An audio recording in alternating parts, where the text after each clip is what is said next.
तेरा कलाम मेरे कदमों के लिए चराग और मेरी राह के लिए रोशनी है। यीशु ने कहा, तुम्हारी सलामती हो। जिस तरह बाप ने मुझे भेजा है उसी तरह मैं भी तुम्हें भेजता हूँ।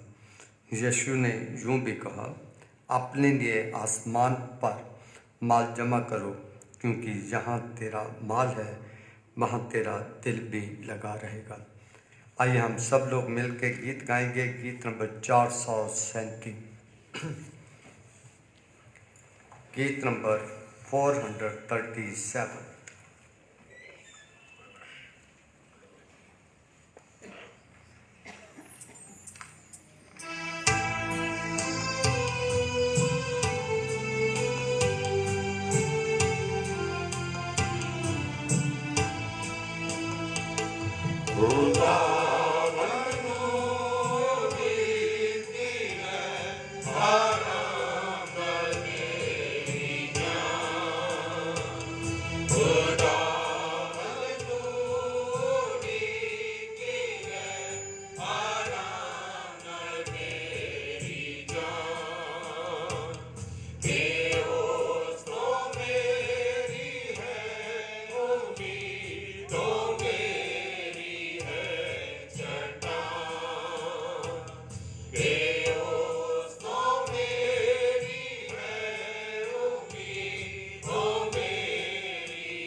क्या जमात बैठ जाए तो हम आगे। मेहरबान बाप, तेरा धन्यवाद देते हैं जिंदगी के लिए और ज़िंदगी की तमाम अच्छी चीज़ों के लिए। धन्यवाद देते हैं कि आपने हमें जिंदे और जिंदों की ज़मीन पर आज तक अपने अनुग्रह के द्वारा संभाल के रखा। प्रभु जी, धन्यवाद देते हैं कि तूने हम जैसे गुनाहगारों को स्वीकार किया, प्यार किया, अपने बेटी की कुर्बानी हम जैसे गुनाहगारों को बचाने के लिए कल्वरी पर्वत पे कुर्बान कर दी। धन्यवाद देते हैं प्रभु जी तेरे उस बड़े प्यार के लिए जो आप हमसे करते हैं। होने दे कि ये प्यार हम आपस में भी और खुदावन तेरी कलीसिया के लिए भी उससे भी बढ़कर प्यार करें, ताकि खुदावन हम तेरे अच्छे शिक्षक बन सकें। पिता परमेश्वर, हम जैसे भी हैं तेरे बच्चे हैं, तेरे चरणों में हाजिर हुए। पूरे सप्ताह भर की तमाम आशीषों के लिए धन्यवाद देते हैं। बीते सप्ताह में आपने हमारी जिंदगियों की रक्षा की, हमारे अंग संग रहे, रोज़मर्रा की ज़रूरतों को पूरा किया, खौफ खतरे हादसों से बचाया। धन्यवाद देते हैं आज की इस खूबसूरत सुबह के लिए, जो बहुत सारे लोग देखना चाहते थे पर नहीं देख मिले। उन्होंने अपनी ज़िंदगी की दौड़ पूरी कर ली।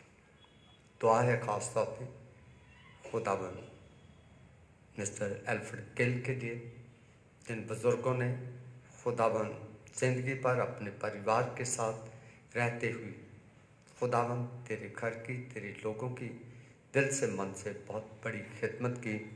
खुदावन जब वो अब इस दुनिया से रहलत कर गए हैं तो उनके चले जाने से खुदावन घर के लोग दुख की हालत में। हम उस गमज़दा परिवार को तेरे हाथों में सौंपते हैं।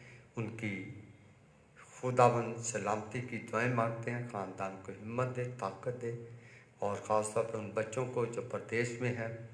खुदावन जब आज ख़ानदान दुख की घड़ी में है, हम उन्हें तेरे हसूर दुआओं के रूप में पेश करते हैं और दुआ मांगते हैं कि उनकी आखिरी रस्म अदा करने में ख़ानदान के तमाम मेंबरों की मदद करें। पिता परमेश्वर, आज की इबादत के पूरे हिस्से को अपने हाथों में ले अपनी पवित्र आत्मा हम सब पे उड़ेल दीजिए। पूरी कलीसिया पे, कलीसिया के बुजुर्गों, माताओं, बहनों, बच्चों को तेरे हाथों में सौंपते हैं। इस महामारी के दौर में तूने आज तक हम सबों को संभाला, बाकी ज़िंदगी में भी संभाल के रखे। पिता परमेश्वर, तेरा शुक्र और तेरी तारीफ़ करते हैं कि तूने आज अपने चरणों में इकट्ठे होने, मिलकर इबादत करने का मौका दिया। हम खुश हैं, तुझसे बरकतें पाना चाहते हैं, और प्रभु जी तेरे हजूर इसीलिए तेरे बच्चे हाज़िर हुए। आज की इबादत का हर एक हिस्सा आपको पसंद आए। आज के वचन के लिए, आज के गीतों के लिए, आज की दुआओं के लिए हम सबों को अपनी रूह से तैयार कर। खुदावन, तेरे घर में इंसान आशीष प्राप्त करने के लिए आता है। उन्हें देखी कोई भी तेरे घर से खाली ना जाए, पर हमारी जिंदगियों में अब वचन के द्वारा, अपने खौफ, अपने डर के द्वारा परिवर्तन भी ला, यीशु के नाम में, आमीन। आइए हम परमेश्वर के पवित्र वचन में से पहला पाठ आपके सामने पढ़ा जाएगा। भजन संहिता नंबर 62, पास्टर नंबर। जो गीत आपके सामने गाया गया, जिस पंजाबी का जबूर है, इसी में से हम भजन संहिता 62 पढ़ेंगे। वचन का पहला हिस्सा, भजन संहिता 62। सचमुच मैं चुपचाप होकर परमेश्वर की ओर मन लगाए हूँ, मेरा उद्धार उसी से होता है। सचमुच वही मेरी चट्टान और मेरा उद्धार है, वह मेरा गढ़ है, मैं अधिक ना डिगूंगा। तुम कब तक एक पुरुष पर धावा करते रहोगे कि सब मिलकर उसका घात करो? वह तो झुकी हुई भीत या गिरते हुए बाड़े के समान है। सचमुच वह उसको उसके ऊंचे पद से गिराने की सम्मति करते हैं। वह झूठ से प्रसन्न रहते हैं, मुंह से तो आशीर्वाद देते हैं पर मन में कोसते हैं। हे मेरे मन, परमेश्वर के सामने चुपचाप रह, क्योंकि मेरी आशा उसी से है। सचमुच वही मेरी चट्टान और मेरा उद्धार है, वह मेरा गढ़ है, इसलिए मैं ना डिगूंगा। मेरा उद्धार और मेरी महिमा का आधार परमेश्वर है, मेरी दृढ़ चट्टान और मेरा शरण स्थान परमेश्वर है। हे लोगों, हर समय उस पर भरोसा रखो, उससे अपने अपने मन की बातें खोल कर कहो, परमेश्वर हमारा शरण स्थान है। सचमुच नीच लोग तो अस्थाई और बड़े लोग मिथ्या ही हैं। तौल में वह हल्के निकलते हैं, वह सब के सब सांस से भी हल्के हैं। अंधेर करने पर भरोसा मत रखो और लूटपाट करने पर मत भूलो। चाहे धन संपत्ति बढ़े तो भी उस पर मन ना लगाना। परमेश्वर ने एक बार कहा है और 2 बार मैंने ये सुना है कि सामर्थ परमेश्वर का है। और हे प्रभु, करुणा भी तेरी है, क्योंकि तू एक एक जन को उसके काम के अनुसार फल देता है। ये परमेश्वर का पवित्र वचन है। इसके पढ़े और सुने जाने पर हम सबको आशीष मिले। आमीन।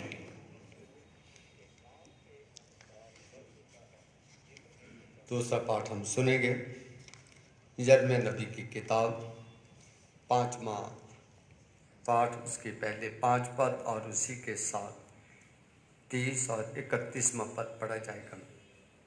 यिर्मयाह भविष्यवक्ता की पुस्तक 5वां पाठ पहली आयत से लेकर 5वीं आयत और उसके बाद 30 और 31वीं आयत पढ़ी जाएगी।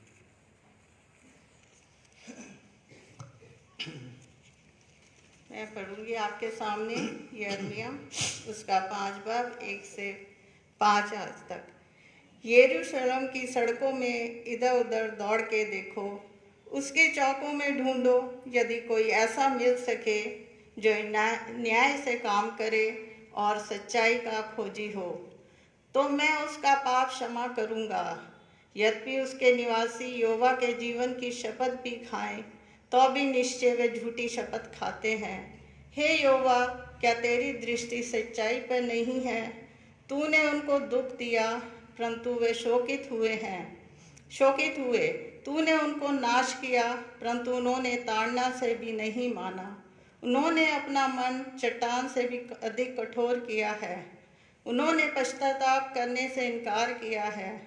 फिर मैंने सोचा, ये लोग तो कंगाल और अबोध ही हैं, क्योंकि ये यहोवा का मार्ग और अपने परमेश्वर का नियम नहीं जानते।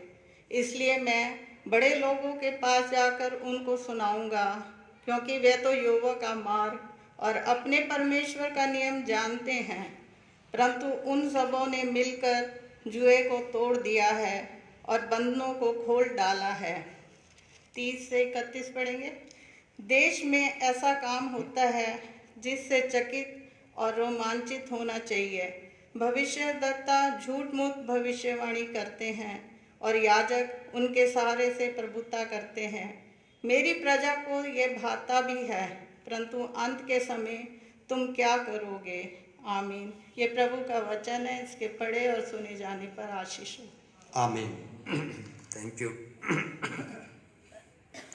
एक और पाठ सुनते हैं। रोमियो की पत्री 2 अध्याय 17 से लेकर 24वीं आयत तक। रोमियो के नाम पालूस के द्वारा लिखा गया खत 2 बाब उसके 17 पद से लेकर 24वें पद तक पढ़ा जाएगा।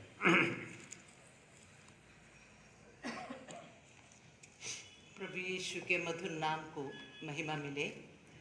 आपके सामने रोमियो के नाम पौलुस प्रेरित की पत्री उसका 2 अध्याय 17 से लेकर 24 तक आपके सामने पढ़ा जाएगा। यदि तू यहूदी कहलाता है और व्यवस्था पर भरोसा रखता है और परमेश्वर के विषय में घमंड करता है और उसकी इच्छा जानता है और व्यवस्था की शिक्षा पाकर उत्तम उत्तम बातों को प्रिय जानता है और अपने पर भरोसा रखता है, तो मैं अंधों का अगुवा और अंधकार में पड़े हुओं की ज्योति और बुद्धिमानों का सिखाने वाला, बालकों का उपदेशक हूँ और ज्ञान और सत्य का नमूना जो व्यवस्था में है मुझे मिला है। अतः क्या तू जो दूसरों को सिखाता है अपने आप को नहीं सिखाता? क्या तू जो चोरी करने का उपदेश देता है आप ही चोरी करता है? तू जो कहता है व्यभिचार न करना, क्या आप ही व्यभिचार करता है? तू जो मूर्तों से घृणा करता है, क्या आप ही मंदिरों को लूटता है?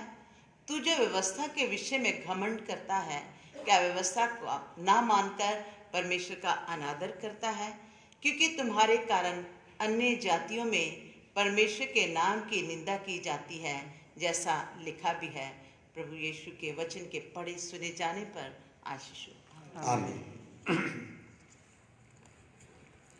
आइए हम सब लोग खड़े होकर एक और गीत गाते हैं। गीत नंबर है 18।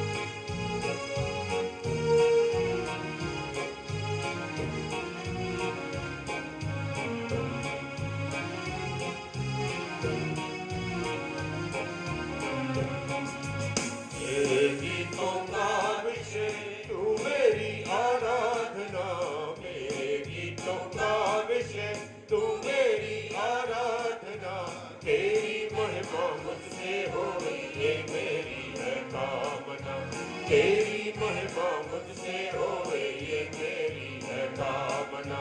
तेरे गीतों का विषय तुझको मैंने मेरे प्रभु जी जब से पाया है।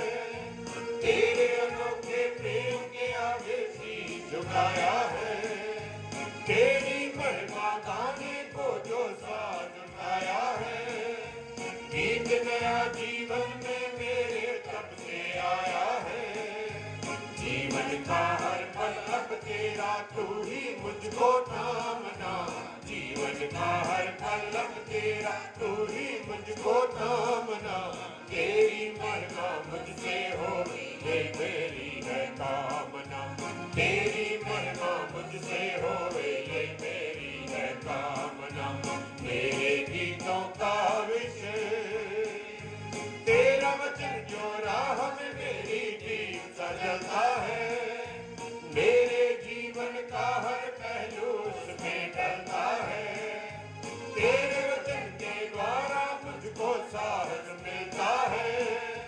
वो तो कभी ना भटकेगा जो उस पर चलता है। तेरे वचन को थामे रहूं वो मेरी वो साधना। तेरे वचन को थामे रहूं वो मेरी वो साधना। तेरी महिमा मुझसे हो ये मेरी है कामना। तेरी महिमा मुझसे हो ये मेरी है कामना। मेरे गीतों का विषय वक्त चुनौती देकर पूछे तुमसे बारंबार। यीशु मसीह को बनाया तुमने जीवन का आधार। सोच न होगा हर प्राणी को क्या वो है तैयार। देखो शायद कल ना आए करना ना इनकार। दिन दिन करना होगा सबको उसका सामना। दिन दिन करना होगा सबको उसका सामना। तेरी महिमा मुझसे हो ये मेरी है कामना। तेरी महिमा मुझसे हो ये मेरी है कामना। मेरे गीतों का विषय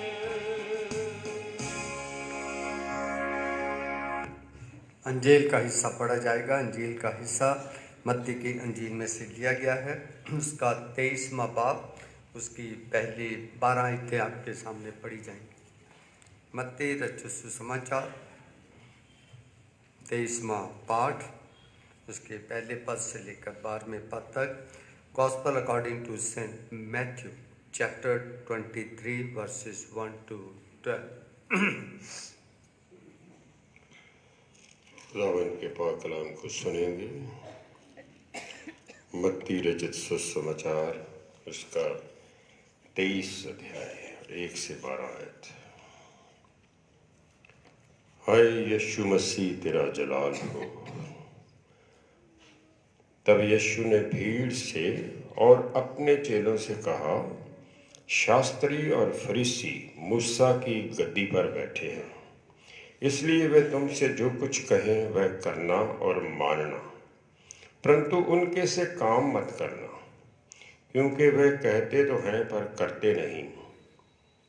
वे एक ऐसे भारी बोझ को जिनको उठाना कठिन है बांधकर उन्हें मनुष्यों के कंधों पर रखते हैं, परंतु स्वयं उसे अपनी उंगली से भी सरकाना नहीं चाहते। वे अपने सब काम लोगों को दिखाने के लिए करते हैं।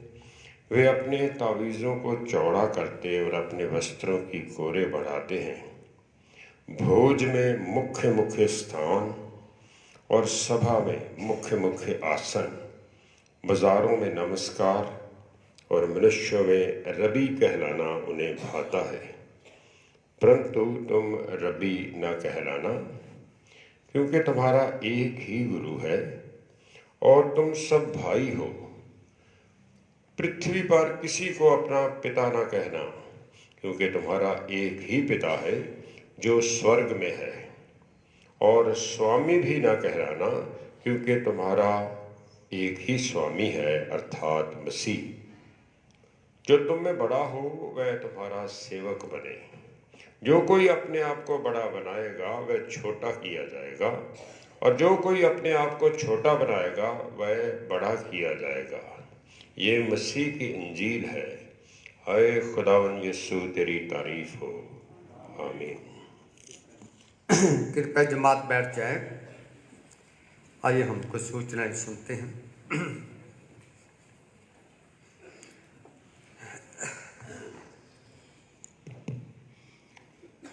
खुदावन के मुकद्दस हैकल में आप सबका स्वागत है। जैसा कि आप देख सकते हैं कि आज पाकशाह की रस्म अदा की जाएगी। जो लोग इसके सदस्य हैं, इसमें शिरकत करते हैं, उनके लिए आज दावत होगी। गुजरे इतवार का जो हदिया रहा वो 17,999 रुपये, 17,999 रुपीज़। वुमेन फेलोशिप की मीटिंग इस बार बुधवार को शाम 5 बजे होगी। जितने भी मेंबर्स हैं वो कृपया नोट फरमाएं। जैसा कि पादरी साहब ने दुआ में बुजुर्ग मिस्टर एल्फ्रेड गिल का जिक्र किया, वो खुदावन में आज सुबह 3 बजे सो गए और उनकी जनाजे की जो रस्म है आज बाद दोपहर 3 बजे अदा की जाएगी। 10 नवंबर को मास्टर एंड्रयू जस्टिन का बर्थडे है और 14 नवंबर को मिसेस मेरी गोपाल का। आज मिस्टर अभिषेक फरवाहा और मिसेस शबनम की पहली मैरिज एनिवर्सरी है। हम उनको मुबारकबाद देना चाहते हैं। और इसके साथ साथ कुछ लोग कलीसिया में बीमार हैं, आप उन्हें जानते हैं, और आने वाले समय में मिस्टर राज मसीह का ऑपरेशन होगा। आपसे गुजारिश की जाती है कि उनको अपनी ज़ाती और ख़ानदानी दुआओं में याद रखें। कोरोना महामारी के बारे में आप सब लोग जागरूक हैं, सब लोगों के पास अपडेट्स हैं। पिछली 4 नवंबर को बुधवार को लुधियाना के डिप्टी कमिश्नर की तरफ से एक मीटिंग बुलाई गई थी, जिसमें उन्होंने शहर के सभी जितने इंडस्ट्रियलिस्ट हैं उनके नुमाइंदों को और जितनी मार्केट्स हैं उनके नुमाइंदों को और उसके साथ साथ जितने रिलीजियन हेड्स हैं, गुरुद्वारा के हेड को, मस्जिद, मंदिर और चर्च से भी उन्होंने बुलाया था। और पादरी साहब ने मुझे और मिस्टर सैमसन डोगर को वहाँ पर भेजा था। तो जो सिविल एडमिनिस्ट्रेशन है लुधियाना की एडमिनिस्ट्रेशन की तरफ से सब लोगों का धन्यवाद किया गया था कि पिछले समय में जब लॉकडाउन था, जब महामारी काफ़ी पीक पर थी। सब ने मिलकर जिस तरह से एडमिनिस्ट्रेशन ने उनसे कहा, एडमिनिस्ट्रेशन की सब ने मदद की, चर्च ने भी उन नियमों का पालन किया। लेकिन उसमें जो सबसे अहम बात जिस पर उन्होंने जोर दिया था, जिसे आप भी जानते हैं कि ये महामारी का दोबारा दौर जो है बहुत सारे देशों में शुरू हो चुका है और भारत के भी कई राज्यों में दोबारा इसकी जो सेकंड वेव है वो शुरू हो चुकी है। और लुधियाना की एडमिनिस्ट्रेशन की तरफ से ऐसा तक ये वेव जो है दोबारा लुधियाना में भी आ सकती है। तो उन्होंने सबसे गुजारिश की है कि जो गाइडलाइंस हैं कोरोना की, स्पेशली मास्क पहनने की, उन्होंने कहा है कि आप सभी लोग जब भी भीड़ भाड़ वाले इलाके में जाते हैं आप मास्क पहनिएगा।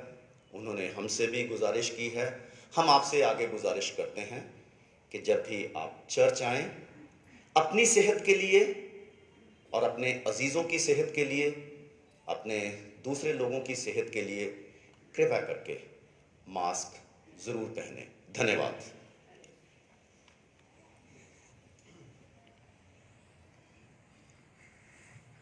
मेरे बहन भाइयों, प्रभु भोज की मेज हमने बहुत सारे बहन भाइयों ने फ़ोन किए थे इसे लगाई है, पर मैं आपसे निवेदन करना चाहता हूँ, अगर आप सब भी चाहते हैं तो हम करेंगे। मैंने लगाई हुई है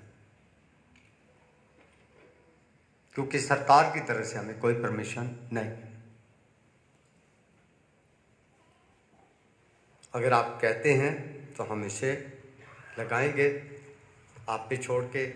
इसलिए मैं लगा दी थी और मैंने कहा कि हम लेना कलीसिया ने है, फैसला कलीसिया करना, तो कलीसिया अगर कहेगी तो ये, क्योंकि ये एक ऐसा हमारा विधि है, ऐसी मेज़ है, ऐसी पवित्र चीज़ है जिसके लिए मैं किसी के साथ धक्काशाही या किसी के साथ बहुत सारी बातों में हम करते हैं, इसलिए करते हैं क्योंकि 2-4 आदमी कहते हैं, 10 आदमी नहीं कहते हैं, तो वो मेरे पास होती है बात। इसलिए मैं जो 2-4 कहते हैं उनकी नहीं मानता, जो 10 कहते हैं उनकी मानता हूँ, क्योंकि मुझे पता होता है।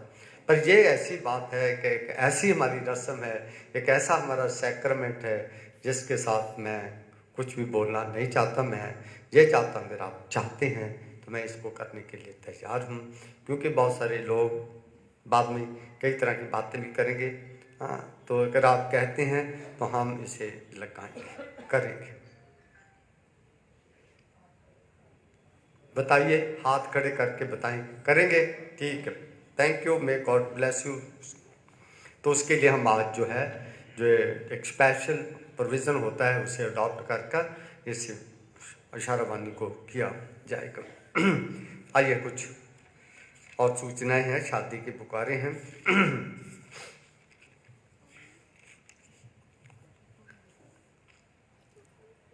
बीना, daughter of Mr Hadait Singh, house number 177, street number 5, Satguru Nagar, Shimlapuri, Ludhiana की शादी Ashish Mathew son of Mr Jagdish Mathew, house number 702, Vikas Nagar, गली नंबर 9, गेट नंबर 1, नया गांव, चंडीगढ़ के साथ 18/11/2020 को निश्चित हुई है।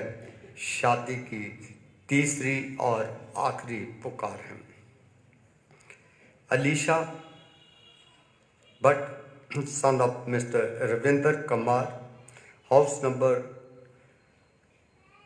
2016/C14, mission compound near CMC hospital, Ludhiana की शादी Priyanka, daughter of mister Vijay Kumar, Rohtak Haryana के साथ 21/11/2020 को निश्चित हुई है। शादी की दूसरी पुकार है। एल्बन भट्टे, son of Mr. Alan Bhatte, house number 2218, Isa Nagri Ludhiana की शादी Anamika, daughter of Mr Surender Yashwal, post office Kadon, तहसील आम, डिस्ट्रिक्ट ऊना के साथ 21/11/2000 को निश्चित हुई है। शादी की दूसरी पुकार है। इन बच्चों की शादियों पर अगर किसी को किसी तरह का कोई इतराज़ है तो वो अपने इतराज़ को लिखकर घोषित कर सकता है। खुदा आप सबको बरकत दे। एक छोटे बच्चे जैकलिन का बैप्टिज्म है, हम उस बैप्टिज्म की रस्म को अदा करेंगे।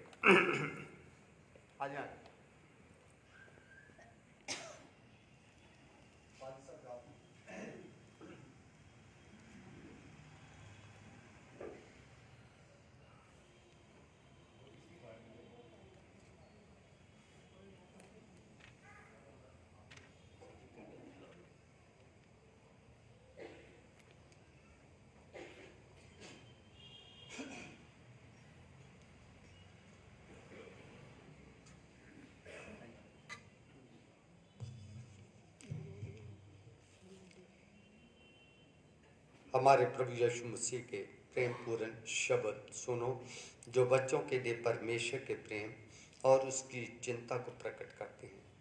बच्चों को मेरे पास आने दो, इन्हें मना ना करो, क्योंकि परमेश्वर का राज्य ऐसों का ही है।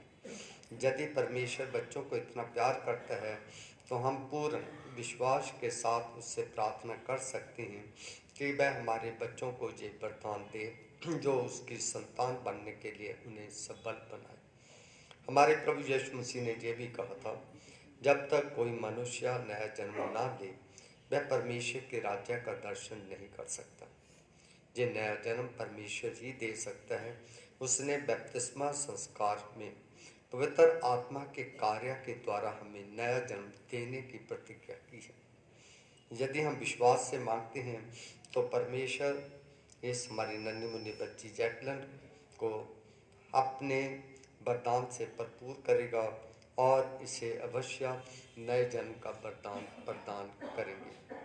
जुग जुग से कलीसिया उन लोगों से बनती आई है जिन्होंने परमेश्वर से नए जन्म का वरदान पाया और बचपन में अथवा युवा अवस्था में बपतिस्मा द्वारा मसीह की देह में शामिल किए गए।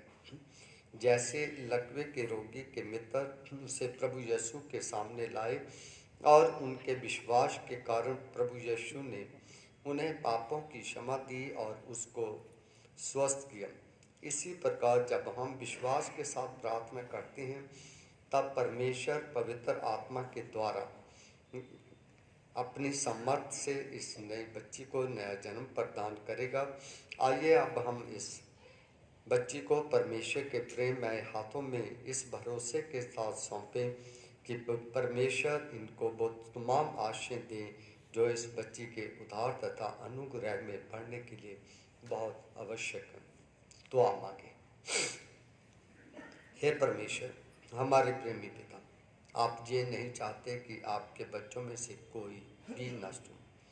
आपने अपनी कलीसिया को इसलिए स्थापित किया कि उसके सामूहिक जीवन द्वारा आपके बच्चे आत्म पोषण प्राप्त करें और आपके स्वरूप में बनते जाएं। हम आपको धन्यवाद देते हैं कि आपने उन लोगों को जो जल पवित्र आत्मा से जन्म लेते हैं नए जीवन की और अपने साथ सहभागिता की प्रतिज्ञा की है। हम बपतिस्मा संस्कार के लिए आपको धन्यवाद देते हैं जो इस बात को प्रकट करता है कि बपतिस्मा लेने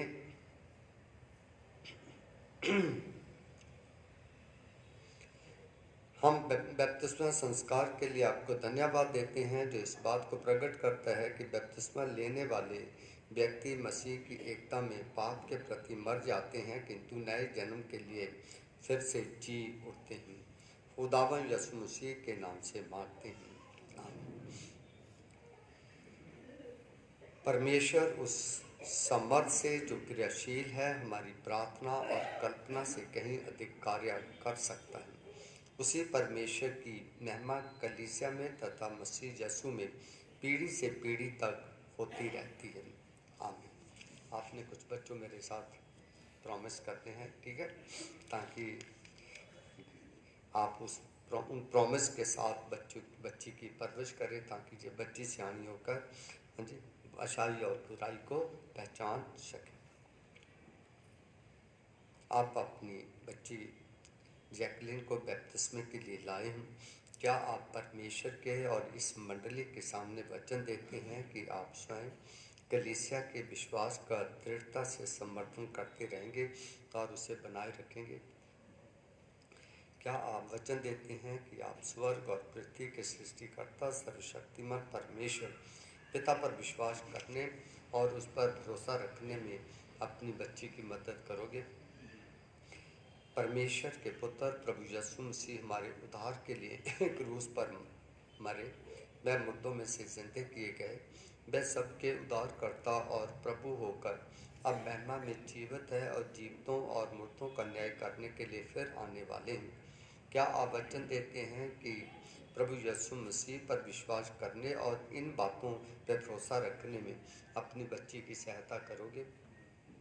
क्या आप वचन देते हैं कि परमेश्वर के पवित्र आत्मा पर जो परमेश्वर के लोगों को नया जन्म देता है, उनका मार्गदर्शन करता है, उनको समर्थ देता है विश्वास करने और उस भरोसे में बनाए रखने में अपनी बच्ची की मदद करोगे? क्या आप वचन देते हैं कि मसीह के ज्ञान और अनुभव में बढ़ने में इस बच्ची की सहायता करेंगे, ताकि जब ये बच्ची बड़ी होकर अपने विवेक से काम लेने लगे तो मसीह पर अपने निजी विश्वास को सबके सामने स्वीकार करें और कलीसिया की सहभागिता में शामिल होने में आप इनकी मदद कर सकेंगे? क्या आप चाहते हैं कि आपकी बच्ची जैकलिन का बपतिस्मा किया जाए?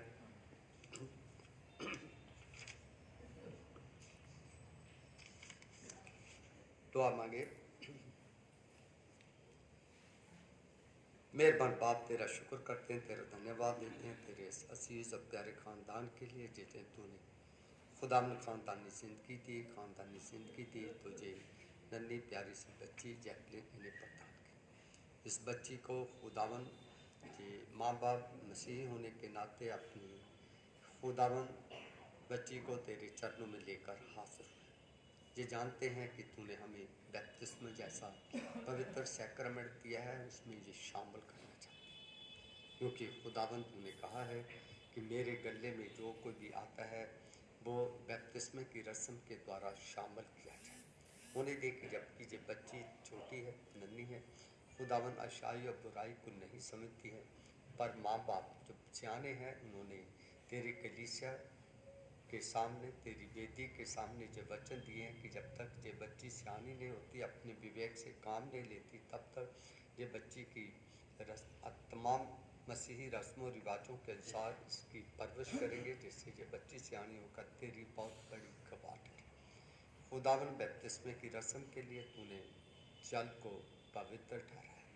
इसी ईमान के साथ हम इस जल को तेरे पास लेके आए हैं, इसे छू कर पवित्र करें, ताकि ये पवित्र जल से जब इस बच्ची को बपतिस्मा दिया जाता है तो ये बच्ची तेरे गले में शामिल की जाए और इसकी तमाम खताएं माफ़ करें और बच्ची हुई ज़िंदगी में इसको खुदाबंद अपनी नज़दीकी, अपनी पहचान में हमेशा सुरक्षित रखें, यीशु के नाम में आमीन। चल आजा मेरे पास, आजा जैकलिन, आजा मेरे पास, आएगी? आजा हाँ हाँ चलो जैकलिन, मैं तुझे खुदा बाप, बेटे और पवित्र आत्मा के नाम से बपतिस्मा देता हूँ और खुदा से दुआ मांगता हूँ कि ये बच्ची जैसी जिस्म कदमें बढ़ती है, तेरे रूहानी जीवन में भी बढ़ती जाए। आमीन। Thank you. May God bless you.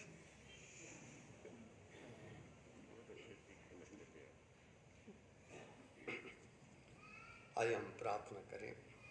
हे सर्वशक्तिमान पिता परमेश्वर, आपका वचन देहधारी हुआ ताकि आपके साथ संयुक्त होकर सब मनुष्य परमेश्वर की संतान बनने में समर्थ हो सके। हम प्रार्थना करते हैं कि ये बच्ची जैकलिन जिसे आपने बपतिस्मे के द्वारा स्वीकार किया है, हम अपनी कलीसिया में इसका स्वागत करते हैं और तुझसे मिन्नत करती हैं बची हुई जिंदगी को, इस बच्ची को खुदावन इस पवित्र रस्म बपतिस्मे के द्वारा अपनी पवित्र आत्मा से मबूर कर। माँ बाप के साथ होना, खानदान के बाकी भी बुजुर्गों के साथ हो, यीशु के नाम में बहुत बहुत मुबारक। खुदा आपको बरकत दे।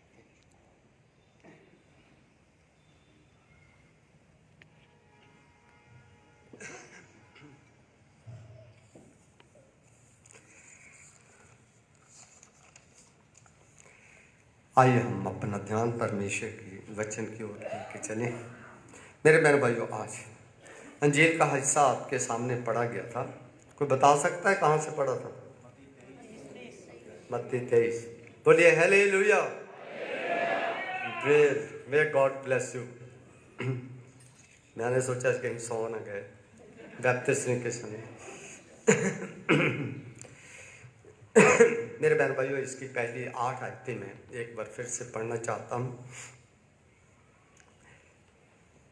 तब यीशु ने भीड़ से और अपने चेलों से कहा, भीड़ से भी कहा, चेलों से भी कहा, शिक्षा शास्त्री और फरीसी मूसा की गद्दी पर बैठे हैं, इसलिए वे तुमसे जो कुछ कहें वह करना और मानना। जो कुछ वो तुझसे कहते हैं वो मानना और उसके अनुसार करना,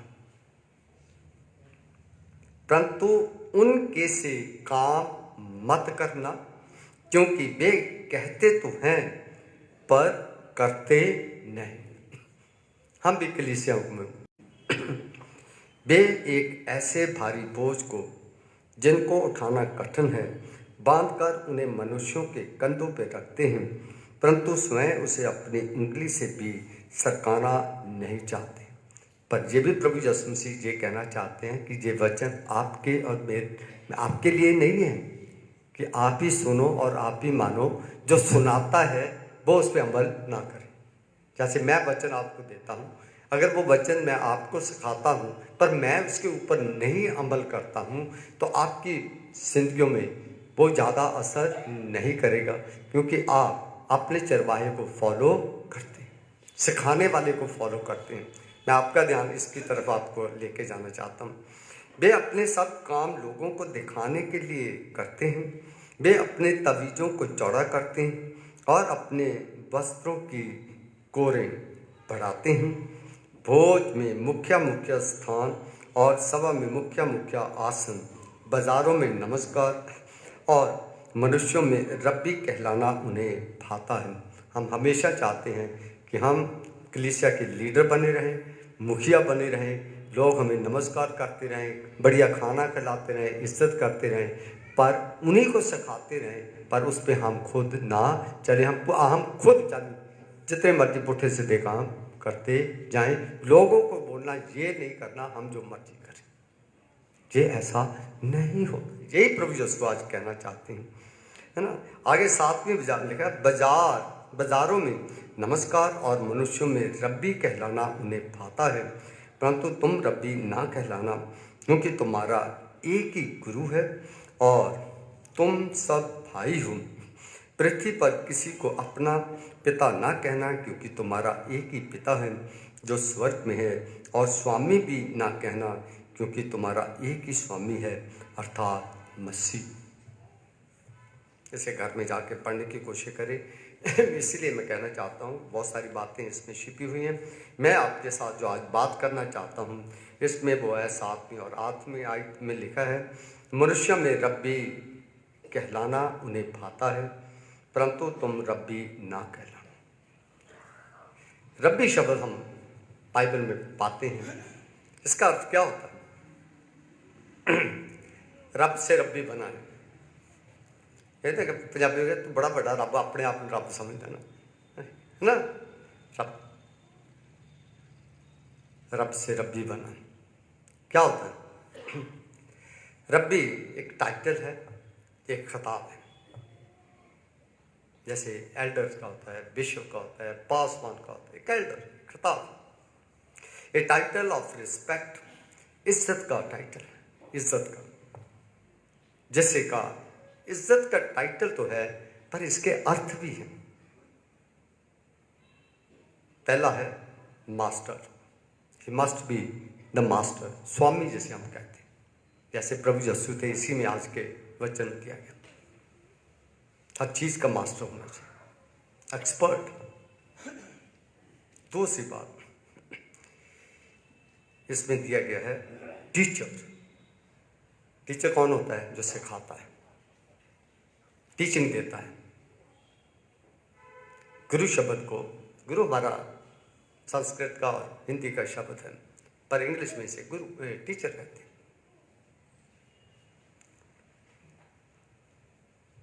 जो दोनों टाइटल जो है given by the Jews to their teachers and spiritual leaders, ये दोनों शब्द थे कि ये स्वामी है हमारे, ये हमारे धार्मिक लीडर है। ये दो तरह के उनके लोग होते थे जिनको ये टाइटल दिया जाता था। एक जो टीचर थे जो उनको शिक्षा देते थे, एक वो थे जो स्पिरिचुअल लीडर थे जो उन टीचरों के ऊपर थे, जो टीचिंग को देते थे, उन्हें मनवाते थे। ये रब्बी शब्द का अर्थ है, रब्बी का मतलब टीचर, सिखाने वाला।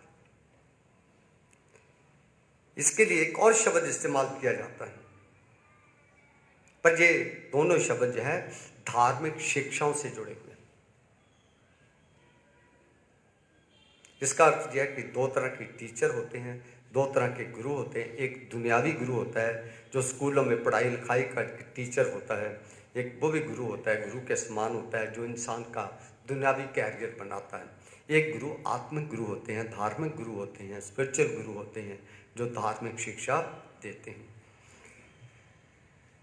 हमारे बटाला बेरंग कॉलेज में एक संस्था होती थी, बंद हो गई। उसमें सिख रिलीजन के साथ मिलकर बहुत सारी रिसर्च करते थे। मैंने बहुत सारी मीटिंग उनके अटेंड की, और एक बार उन्होंने यही टाइटल गुरु लिया था। बहुत बड़ी किताब उन्होंने उसके ऊपर लिखी है, गुरु का मतलब क्या होता है। तो कभी किसी को वक्त मिले तो उस किताब को पढ़ने की कोशिश करें। एक शब्द और इस्तेमाल किया गया है गुरु के लिए, राबूनी। याद आया किसी को? है ना? आइए देखते हैं ये कहाँ पर लिखा है। यूहन्ना की अंजील 20वां बाब उसकी 16 आयत। भाई साहब के पास माइक है।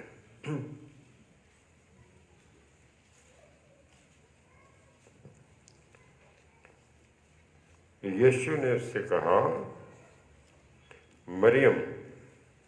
पीछे मुड़कर उससे इब्रानी में कहा, रबूनी अर्थात हे गुरु।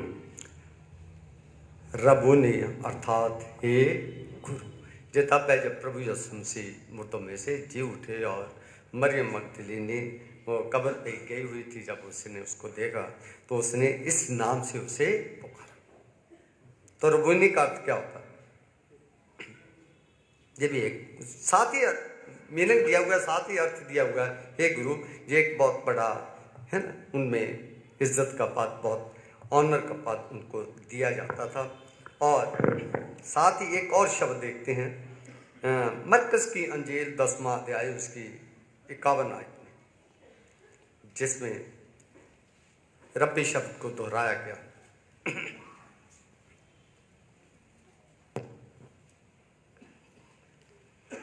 इस पर यीशु ने उससे कहा, तू क्या चाहता है कि मैं तेरे लिए करूं? अंधे ने उससे कहा, हे रब्बी, ये कि मैं देखने लगूं। जो एक अंधे आदमी से पूछा प्रभु यीशु मसीह ने, जो उससे अच्छा होने के लिए आया था, तो प्रभु यीशु ने उसे क्या कहा, तू क्या चाहता है? तो उसने क्या, कौन से शब्द इस्तेमाल किया? रब्बी। और जो ऊपर रब्बी शब्द इस्तेमाल जो आज किया गया, इसका अर्थ गुरु है। इसमें वो कहता है, माई मास्टर, मेरे स्वामी, मैं तुझसे चंगाई चाहता हूँ। वो बहुत ही और भी नम्रता के शब्द से वो अपने आप को पेश करने की कोशिश करता है।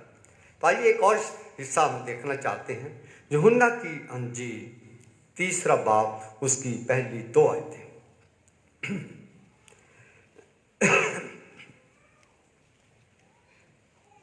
यूहन्ना रचित सुसमाचार 3 बाब पहली 2 आयतें। ये वो वाक्य है जिसमें निकोदेमस प्रभु यीशु के पास रात के समय आता है। वो खुद गुरु था यहूदियों का, उनको धार्मिक शिक्षा देने वाला था।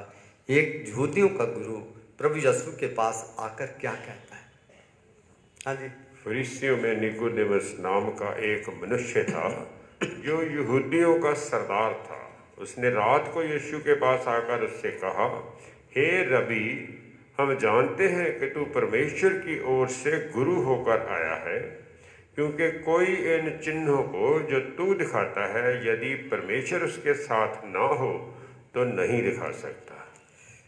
ये निकोदेमस की वो वाक्य है, जबकि निकोदेमस बहुत बड़ा यहूदियों का गुरु था, बहुत बड़ा टीचर था, बहुत बड़ा इल्मदार था। पर वो रात के समय इसलिए आता है कि वो लोगों के ऊपर अपने आप को ये बताना नहीं चाहता था कि मैं कमज़ोर हूँ, मेरे से भी बड़ा एक और गुरु है। इसलिए चुपके से उनके पास जाने की कोशिश करता है, पर उसमें एक गुरु की खूबियाँ बताने की कोशिश करता है। इसीलिए वो प्रभु यीशु के पास जाता है। उसे पता है कि इसमें गुरु की खूबियाँ हैं जो मेरे से भी ज़्यादा बढ़िया गुरु है। इसीलिए मैं आज बताना चाहता हूँ कि प्रभु यीशु आपका मेरा गुरु है। जो बाइबल आपकी और मेरी जो गाइडलाइन देती है, ये हमारी गुरु की पुस्तक है। हमारे सिख भाई कहते हैं गुरु मान्यो ग्रंथ साहब, इसी को मानना है, इसी के जो इसमें लिखा है, जो शिक्षाएं इसमें दी हैं वो ही माननी है। तो आज ये मैं बताना चाहता है कि जो शिक्षाएं यीशु ने दी है, क्या आप और मैं मानते हैं? क्या उसके ऊपर अमल करते हैं? वो गुरुओं का गुरु है, वो महागुरु है, वो सतगुरु भी उसे कहा जाता है, ट्रू गुरु कहा जाता है। फरीसियों में निकोदेमस नाम का एक मनुष्य था जो यहूदियों का सरदार था, यहूदियों का बहुत बड़ा गुरु था। उसने रात को यीशु के पास आकर उससे कहा, हे रब्बी। उसे कहता है, हे गुरु। वो यीशु के पास आकर कहता है, जैसे वो यहूदी स्वीकार ही नहीं करते थे कि ये गुरु क्या, उसे बंदा ही नहीं समझते थे। वो तो कहते थे ये मरियम का बेटा है, जो तरखान का बेटा है, जिसके बाप का नहीं पता, माँ का नहीं, ऐसे बहुत सारी उसके ऊपर आप और मैं जानते हैं कि इतने षड्यंत्र लगाकर तो उन्होंने शरीर पे चढ़ाने की कोशिश की थी। पर यही आकर उसे गुरु के रूप में स्वीकार करता है।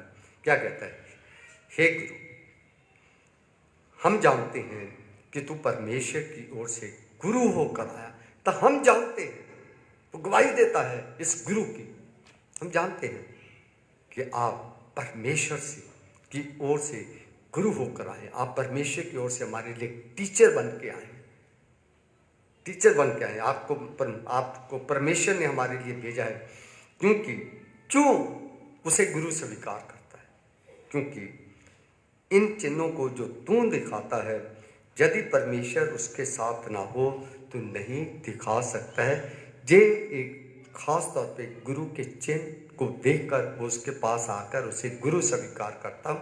मैं लेटर ऑन आपको बताऊंगा, यही एक गुण नहीं है एक गुरु का, और भी बहुत सारे गुरु है जिससे हम ये कह पाते हैं कि प्रभु यीशु गुरुओं के गुरु है। गुरु ही नहीं है, वो गुरुओं के गुरु भी है। 10वीं आयत देखें इसकी। ये सुनकर यीशु ने उससे कहा, तू इस्राएलियों का गुरु होकर भी क्या इन बातों को नहीं समझता है? तू तो इस्राएलियों का खुद गुरु है, क्या तू ये नई बातें समझता? उससे बातचीत हुई थी ना, नया जन्म कैसे हो सकता है? क्या तू गुरु होकर भी ये बातें नहीं समझता है?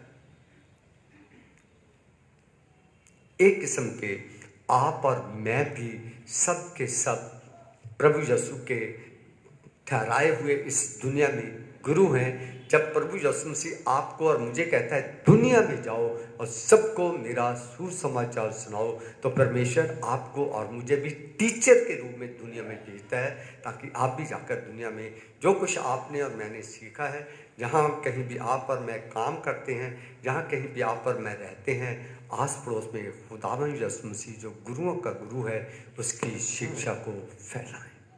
इसलिए उसने आपको मुझे इस दुनिया में ठहराया है। एक और आयत मैं आपके सामने रखना चाहता हूँ पुराने नियम में से। पहला इतिहास, फर्स्ट क्रॉनिकल चैप्टर 25 उसकी 8वीं आयत है। पहला इतिहास 25वीं आयत और उसकी आयत में लिखा है, and they cast lots for their duties, small and great, teacher and pupils alike. इसमें हिंदी में पढ़ देंगे पहला इतिहास 25 बाब। हाँ जी, 8 आयत। उन्होंने क्या बड़ा क्या छोटा, क्या गुरु क्या चेला, अपनी अपनी बारी के लिए चिट्ठी डाली। परमेश्वर की नज़र में सब बराबर होते हैं, पर परमेश्वर ने जो आपको और मुझे इस दुनिया में भेजा है उसने औहदे देकर भेजा है। एक और आयत देखते हैं, नीति वचन 5 बाब उसकी 12 और 13 आयत में सुलेमान बादशाह अपनी कमजोरी को रखना चाहता है। मैंने शिक्षा से कैसा, हाँ जी, मैंने शिक्षा से कैसा बैर किया और डांटने वाले का कैसा तिरस्कार किया। मैंने अपने गुरुओं की बातें ना मानी और अपने सिखाने वालों की ओर ध्यान न लगाया।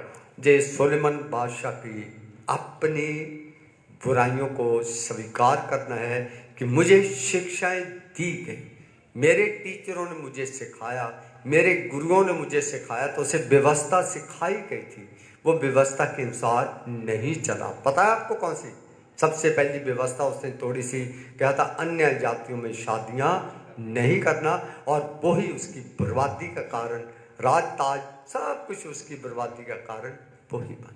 इसीलिए वो लिखता है, मैंने शिक्षा से कैसा बैर किया और डांटने वाले का कैसा तिरस्कार किया। आज बच्चे माँ बाप की सुनते नहीं, जो सुनते हैं तर जाते हैं, जो नहीं सुनते हैं खराब हो जाते हैं। आज बड़े की बात छोटे नहीं सुनते हैं, कलीसियों में भी हम एक दूसरे की नहीं सुनते, अपनी जो वचन के अनुसार है उसे हम बातों को स्वीकार करना चाहिए। आगे लिखता है, मैंने अपने गुरुओं की बातें ना मानी, They did not follow the instruction of his gurus। तो आगे लिखता है, अपने सिखाने वाले की ओर ध्यान ना लगाया।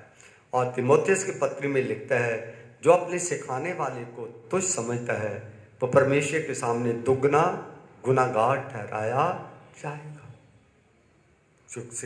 तो ये सुलेमान बादशाह ने उस समय जो बात स्वीकार की, जब वो बर्बाद हो गया।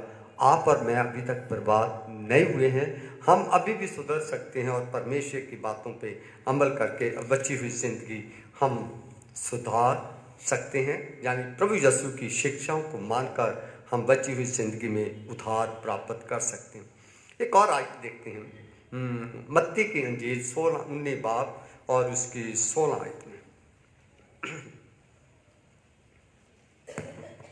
देख वो कहा, एक मनुष्य यीशु के पास आया और उससे कहा, हे गुरु, मैं कौन सा भला काम करूं कि अनंत जीवन पाऊं।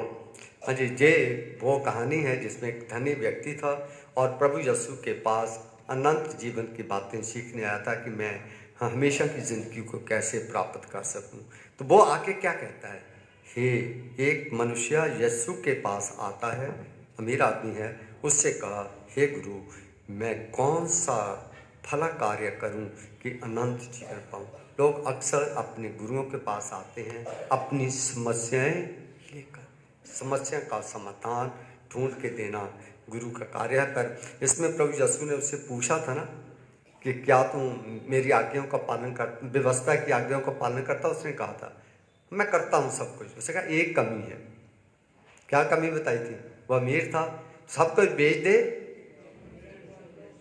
और जाके जो पैसा मिलेगा गरीबों को बांट दे। पर उसने उसकी आज्ञा पूछने तो आया, सलाह लेने तो आया, पर आज्ञा मानी नहीं।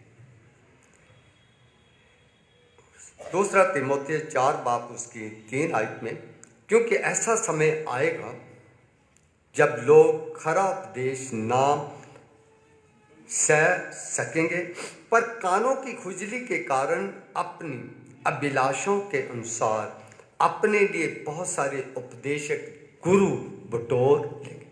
आज के युग में क्या होता है, लोग जहाँ उनके गुरु सुनते हैं, जहाँ उनकी गुरु के साथ पढ़ती हैं वहाँ टिकते हैं, जहाँ उनके अपने गुरु या अपने सिखाने वाले के साथ नहीं पढ़ती हैं, जहाँ वहाँ को गड़बड़ी हो जाती है तो वहाँ छोड़ के फिर दूसरे में चले जाते हैं। इसीलिए कलीसियाँ आजकल एक दूसरे से ट्रांसफर होती हैं। इधर से उन्होंने क्या सीखा, जो सीखता है अमल करता है वो कहीं भी जाता नहीं। क्यों भटकते हैं? क्योंकि उन्होंने ना तो बाइबल की बात मानी है, ना सिखाने वाले की मानी है, ना एडमिनिस्ट्रेशन करने वालों की मानी है, इसलिए वे तो भाग जाते हैं। इसीलिए कहते वो अपने लिए अपने कानों की खुशी मत अपनी मनपसंद के उपदेशक ढूंढ लेते हैं, फिर इधर उधर चल जाते। उपदेशक ढूंढिए, पर आप मुझे ये बताइए कि जो प्रभु यीशु ने जो 100 भेड़ों की कहानी बताई है, कहीं भी चल जाए, किसी भी चर्च में, किसी भी टीचर के पास चल जाए, किसी भी पास मांगे, वो 100 भेड़ों की कहानी 100 ही बताएगा। वो 101 बताएगा या 99 बताएगा? 100 की भेड़े की कहानी दी गई, 100 की ही बताएगा। फर्क इतना होगा, कोई इसको है ना फिल्मी अंदाज से बताएगा, कोई उसे हंसने वाले अंदाज से, कोई चापलूसी करके, जहाँ मिर्च मसाला जैसे हम कहकर बताने की कोशिश करेंगे ताकि लोगों तक मैसेज पहुंच सके। बताने का तरीका फर्क होता है, पर भेड़े 100 की कहानी 100 ही रहेगी, उसकी शिक्षा एक ही रहेगी, शिक्षा उसकी कोई नहीं बदल सकता। उसे पेश करने का तरीका अलग हो सकता है, तो शिक्षा एक है, कहानी एक है, और एक ही गुरु ने कही है, उसे बदल नहीं सकते। फिर की तरफ क्यों भटकते हैं? क्योंकि उन्हें अपनी समझ नहीं आती है, मानना नहीं है, स्वीकार नहीं करना है, मिलके रहना नहीं है, एडमिनिस्ट्रेशन में रहना नहीं है। इब्रानियों की पत्री 5 बाब उसकी 12 है, समय के विचार से तो तुम्हें गुरु हो जाना चाहिए थे, समय के लिहाज से तो हमें गुरु हो जाना चाहिए थे। हम में से कई लोग यहाँ जवान बच्चे हैं, कोई 20 का है, कोई 25 का है, कोई 40 का है, कोई 50 का है जी, मेरे जैसा 70 के करीबी पहुँचने वाला है ना। आज तक हम वचन को सुनते आए हैं कि नहीं? एक एक वचन भी अगर आप और मैं सुनते चले जाते, उस पर अमल करते जाते, तो आप और मैं सब के सब क्या बन जाते? गुरु बन जाते। मतलब हम शिक्षित बन जाते। हमारे अंदर हमारा बैठना उठना मिलना जुलना सब कुछ मसीह की शिक्षा के अनुसार हो जाता, और हमारी जिंदगी से तमाम बुराइयां खत्म हो जाती। मैं कलीसिया में क्या नया मेरी फर्स्ट अपॉइंटमेंट जिसमें हुई, उसमें सारे के सारे जो एल्डर साहबान थे, मैं मेरे बाप की उम्र से भी बड़े थे। वहाँ एक मुद्दा ऐसा आ गया जो मैं शेयर नहीं कर सकता, ऐसा मुद्दा था वो जो मुझसे धक्के से करवाना चाहते थे। रेजोल्यूशन पास किया, साइन कर दो पादी साहब, मैं नहीं करूँगा। तो आए था, न्यूली अपॉइंटेड था, फिर भी परमेश्वर ने मेरी मदद की, मैं नहीं करूँगा भाई। तो क्या कहते हैं वो पादरी साहब, तुझ तो मुंडे खुंडे हो, कल दे छोकरे हो, वो देखो साढ़े बाल चिट्टे, हमने ऐसे थोड़ी चिट्टे हमारे बाल हो गए। मैं कहा जी कैसे हुए? देखो हमने बड़े पादरी देखे, बड़े बिशप देखे, बड़े मिशनरी देखे, बढ़िया कन्वेंशन अटेंड की हमने, बड़े लोगों से मिले, हम बढ़िया सेमिनार अटेंड किए हैं, हमें ज्ञान है ये गलत है या ठीक है। आप तो कल के छोकरे, आपको क्या आता है? मैं कहा जी मुझे कुछ नहीं आता, पर मुझे एक बात बताइए, आपने कितने कन्वेंशन, कितने सेमिनार, कितने चर्च अटेंड किए, अगर उनमें से 2 बातें आपने जो सीखी है मुझे बता दो, तो मैं आप साइन कर दूंगा। इसका मतलब कि आपके जो बाल सफ़ेद हुए हैं वो मसीही तजर्बे से नहीं हुए हैं, वो दुनियावी लिहाज से आपके बाल सफ़ेद हुए, इसलिए मैं उनकी कदर नहीं करता, मैं नहीं मानूंगा। क्योंकि आप मुझे दुनियावी तौर पे कह रहे हो कि गलत काम करो, मैं नहीं करूंगा। आत्मिक तौर पे आप गलत काम नहीं कर सकते, मिशन की प्रॉपर्टी नहीं बेच सकते। तो यही बात वो कहता है, आज समय के विचार से तो तुम्हें गुरु हो जाना चाहिए था, आज हमें भी मैच्योर हो जाना चाहिए था मसीह में। We must be mature in spiritual life. Mature हो जाना चाहिए था। तो भी ये आवश्यक हो गया है कि कोई तुम्हें परमेश्वर के वचनों की आदि शिक्षा फिर से सिखाए।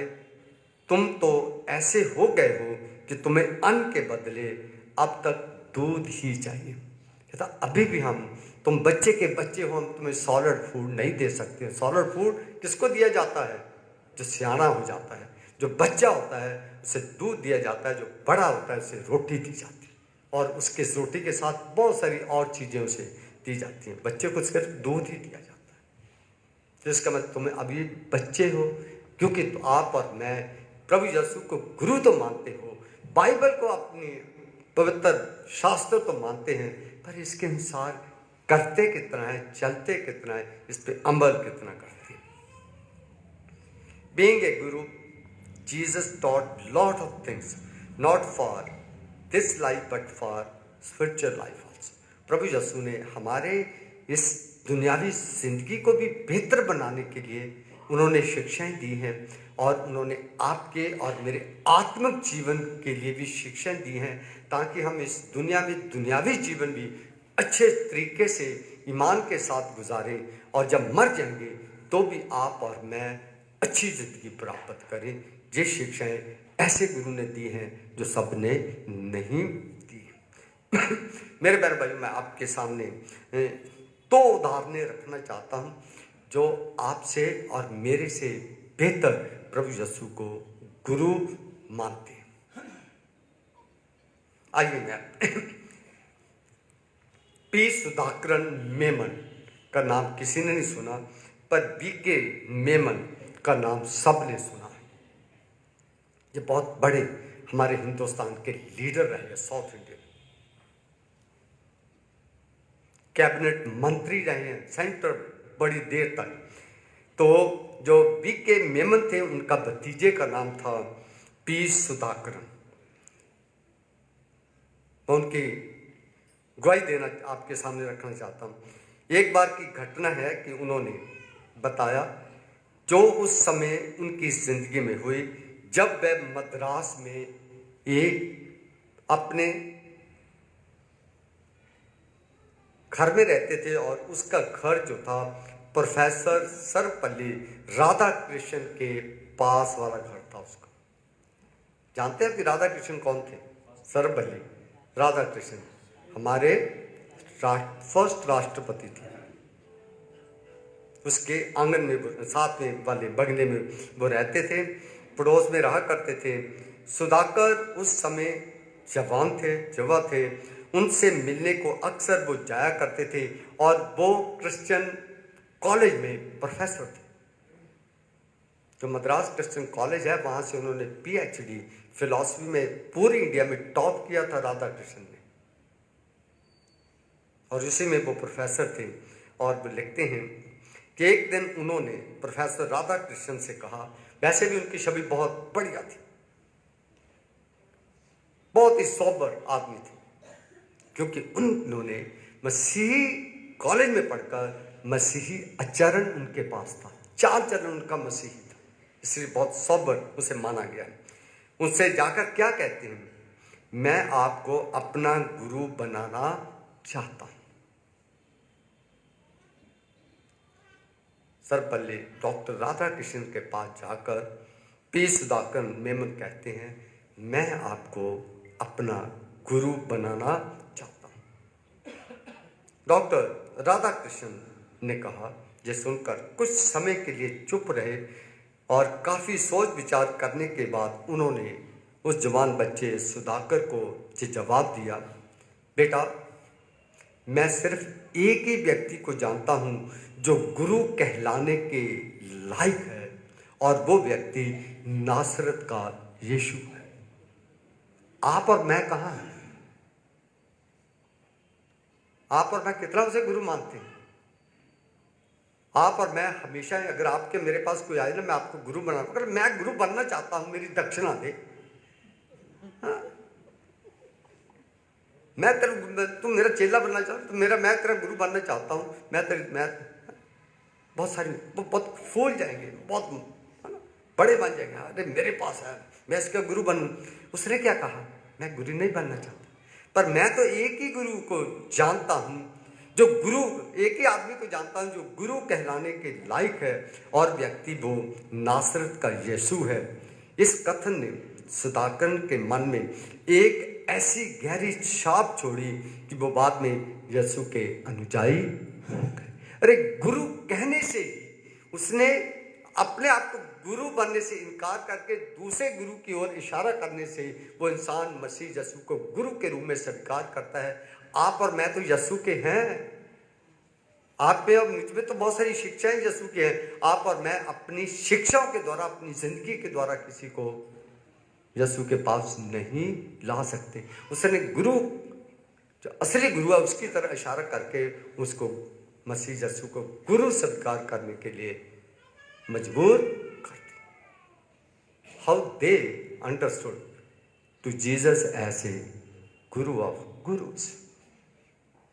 वो कैसे समझते कि ये सचमुच यही गुरुओं का गुरु। एक और कहानी मैं अपने सामने रखना चाहता हूँ, वो है स्वामी विवेकानंद को कितने लोग जानते हैं। स्वामी दयानंद और स्वामी विवेकानंद बहुत बड़े मिशनरी हुए। पढ़िए इनकी किताबें।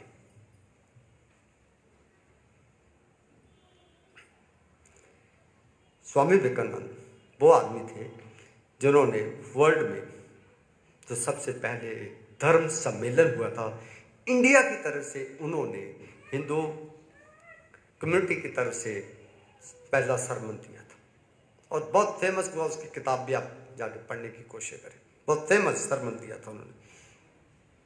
उस स्वामी विवेकानंद की मैं बात आपके सामने करने जा रहा हूँ। एक बार टिप्पणी की, यदि वास्तव में मैं यहूदियों में नासरत के यीशु के दिनों में रहता, वो क्या कहते, यदि मैं यहूदियों के नासरत के यीशु के दिनों में, जब प्रभु यीशु मसीह जिंदा थे, कहता उन दिनों में अगर मैं नासरत में होता तो मैं क्या करता। अगर आप और मैं होते उस समय तो क्या करते,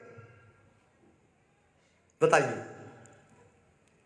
जब प्रभु यीशु इस दुनिया में थे, अगर आप और मैं यरूशलेम में, इस्राएल में होते तो आप क्या कहते, आप जाके क्या कहते, कोठी दे दे, बंगला दे, जमीन दे दे, हैं, मुझे इसको चंगाई दे दे, इसको चंगाई दे दे, ये दे, नौकरी दे दे, बेटा दे दे, बेटी, ये मांगते ना। इसलिए क्या मांगा, इसलिए क्या कहा, ये क्या लेके परमेश्वर के पास ले कहते, ये क्या मांगने, कहता अगर मैं उन दिनों में नासरत के यीशु के दिनों में होता तो मैं उसके पैर धोता और अपने आंसुओं से नहीं, अपने दिल के लहू से उसे नहलाता। मैं अपने आंसुओं से नहीं, अपने दिल के लहू से उसके पैर धोता। How they have regard for Jesus. कितना वो रब्बी उसको मानते हैं, आप और मैं नहीं मानते। आज देखिए, टटोल के देखिए, अपने आप को यहां रख के देखिए। हम परमेश्वर के घर में रब्बी बनने के लिए आए, शिक्षा पाने के लिए आए। इसीलिए आज वो कहता है उनकी सुनना पर करना, पर वैसे काम न करना। पर हम सुनते भी नहीं, मानते भी नहीं है, काम भी नहीं करते। आगे उसने कहा, यदि पूर्वीय देश के एक व्यक्ति के रूप में मुझे प्रभु यीशु की आराधना करनी हो तो, पूर्व देश में मतलब एशिया में अगर किसी आदमी की मुझे आराधना करनी हो, यानी यीशु की आराधना करनी हो, तो मेरे पास सिर्फ एक ही रास्ता है कि मैं किसकी आराधना करूं। मैं उसकी आराधना परमेश्वर के रूप में करूं और किसी अन्य के रूप में नहीं। कहता पूर्वी मुल्कों में अगर किसी की मुझे आराधना करनी है तो वो है यीशु, जिसकी मैं आराधना कर सकता हूं और किसी की नहीं। और उसकी भी आराधना मैं परमेश्वर के रूप में करूं। हमें जब मतलब होता है तो गुरु ढूंढ लेते, पादरी ढूंढ लेते, मतलब होता है चर्च ढूंढ लेते हैं, मतलब होता है तो चर्च आ जाते हैं, मतलब होता है तो फीस माफ़ करानी हो तो चर्च दिखाई देता बहुत सारे लोगों के लिए। पूरा साल कभी आते कई में, अभी बहुत सारे लोग हैं वो पादी साहब आपने मुझे पहचाना नहीं। मैं कैसे पहचानूं जब आप चर्च ही नहीं आते? जो आते हैं मैं उन्हें पहचानता हूँ। अगर आप और मैं प्रभु यीशु की शिक्षा से जुड़े हुए हैं तो शिक्षा के सबब से आप और मैं प्रभु यीशु को जानते हैं और यीशु आपको और मुझे जानता हूँ। मेरे बहन भाइयों, मैं शॉर्ट करने लगा हूँ और ये जाके देख सकते हैं विवेकानंद साहित्य खंड नंबर 3 अध्याय नंबर 4 में। सो गुरुओं का गुरु हम कहते हैं कि प्रभु यीशु गुरुओं के गुरु हैं। उसकी थोड़ी खूबियां मैं आपके सामने रख दूं ताकि आपको पता होना ये सचमुच ही से गुरु ऑफ गुरुस, वो ट्रू गुरु है कह पाए।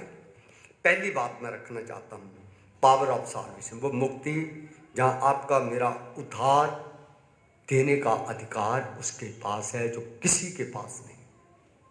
बहुत सारे गुरु तो आए पर किसी का उद्धार नहीं कर सके, ना किसी को उद्धार की शिक्षा दी। इसके लिए आप देख सकते हैं लूका की इंजील 19 बाब उसकी 10वीं आयत।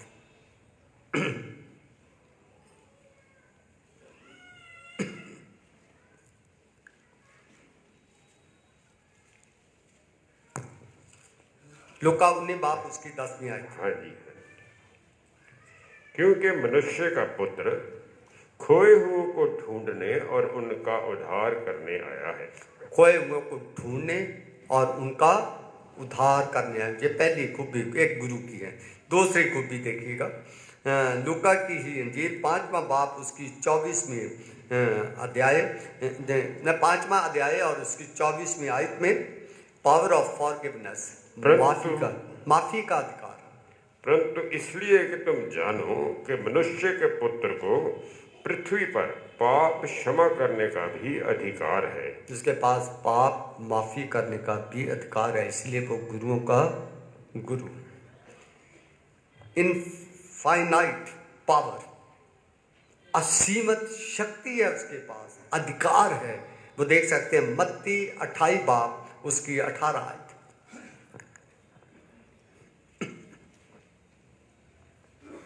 यीशु ने उनके पास आकर कहा, स्वर्ग और पृथ्वी का सारा अधिकार मुझे दिया गया है। स्वर्ग और पृथ्वी का सारा अधिकार मेरे पास दिया गया।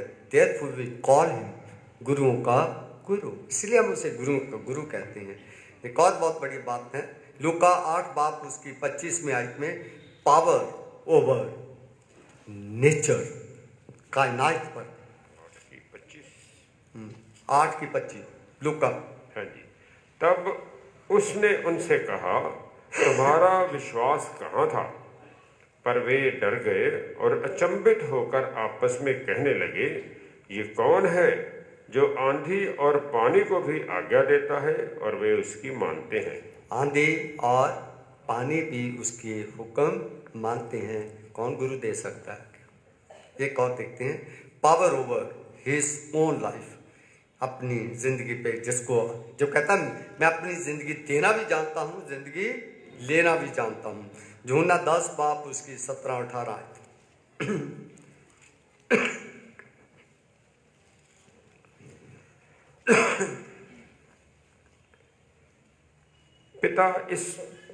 पिता इसलिए मुझसे प्रेम रखता है कि मैं अपना प्राण देता हूँ कि उसे फिर ले लूं।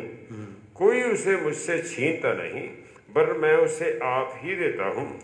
मुझे उसके देने का भी अधिकार है और उससे फिर ले लेने का भी अधिकार है। ये आज्ञा मेरे पिता से मुझे मिली है। इसीलिए हम उसे कहते हैं कि वो जीवन दाता है। Power to give internal life, हमेशा की जिंदगी देने की भी ताकत उसके पास है। 17 बाब यूहन्ना की इंजील 2 आयत।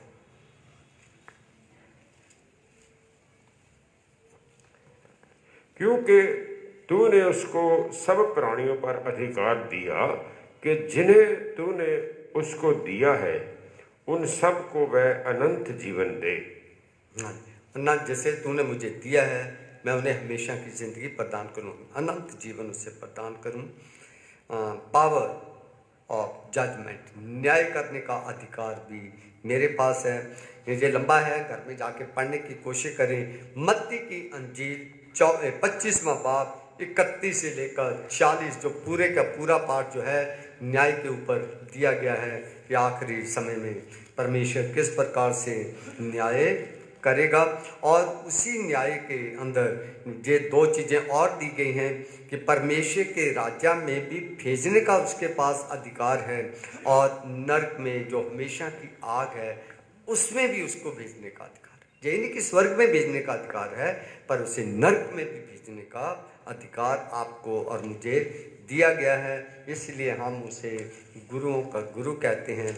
मेरे बहन भाइयों, आज आप घर में जाकर थोड़ी सोच विचार करने की कोशिश करें कि जिसको आप आज तक हम यस्सु के रूप में देखते रहे हैं, वो आपका मेरा गुरु भी है, आपका मेरा टीचर भी है। उससे आपने और मैंने बहुत सारी बातें सीखी हैं जो इस वचन के द्वारा परमेश्वर ने आपको मुझे सिखाई हैं।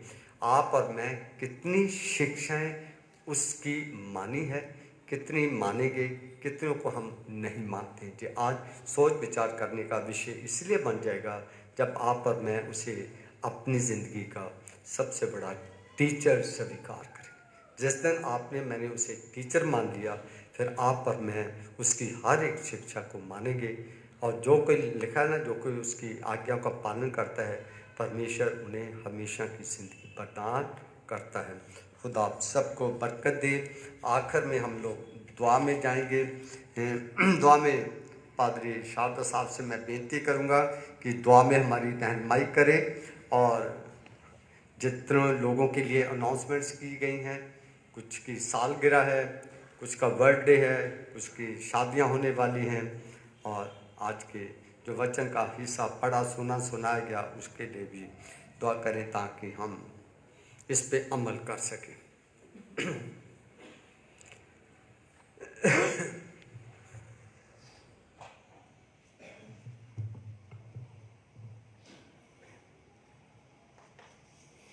आइए दुआ करें।